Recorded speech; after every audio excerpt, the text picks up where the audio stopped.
Sigurisht që Kryesia e Partisë Demokratike të Kosovës ka marrë vendim për fillimin e përgatitjeve për zgjedhje dhe sigurisht që gjatë këtyre përgatitjeve do të përcaktohet edhe kohëzgjatja i gjithë këtij procesi, por ne jemi të përkushtuar për një proces serioz zgjedhor të brendshëm dhe sigurisht që përgatitjet e duhura do të bëhen dhe me kohë do t'ju njoftojmë për gjitha hapat në vijim për sigurimin e këtij procesi. Nuk ka një datë caktuar.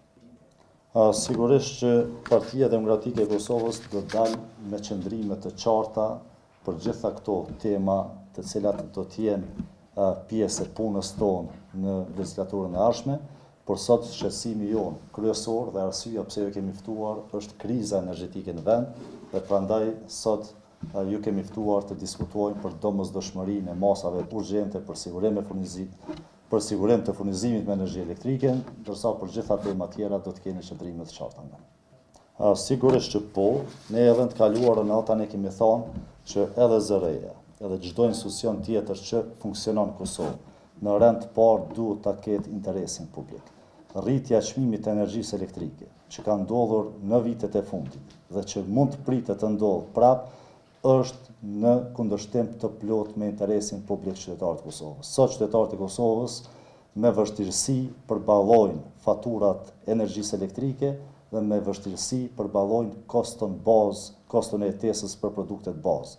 Dhe sigurisht që edhe zëreja duhet t'jap llogari dhe duhet t'jap përgjegjësi për veprimet e saj, për shkak se zëreja është institucion që duhet të operojë për interesin publik, për interesin e qytetarëve të Kosovës dhe sigurisht që do të kërkojmë përgjegjësi për çdo vendim që e ka ndërmarrë deri më tani dhe për vendimet që mund t'i marrin në ardhmen. Sot jemi në një situatë krize. Sot jemi në një situatë ku flasim për masa emergjente që duhet të merren. Sot qytetarët e Kosovës kanë nevojë për drita, kanë nevojë për ngrohje dhe kanë nevojë për siguri energjetike për ditët në vijim.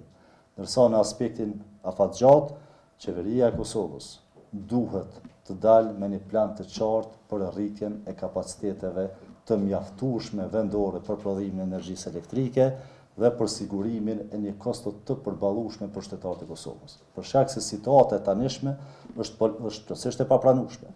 Qytetarët e Kosovës përballen me kosto të papërballueshme dhe me gjithë këtë kosto nuk kanë energji elektrike dhe nuk kanë alternativë nga institucionet e Kosovës as për ngrohje, as për shërbime bazë.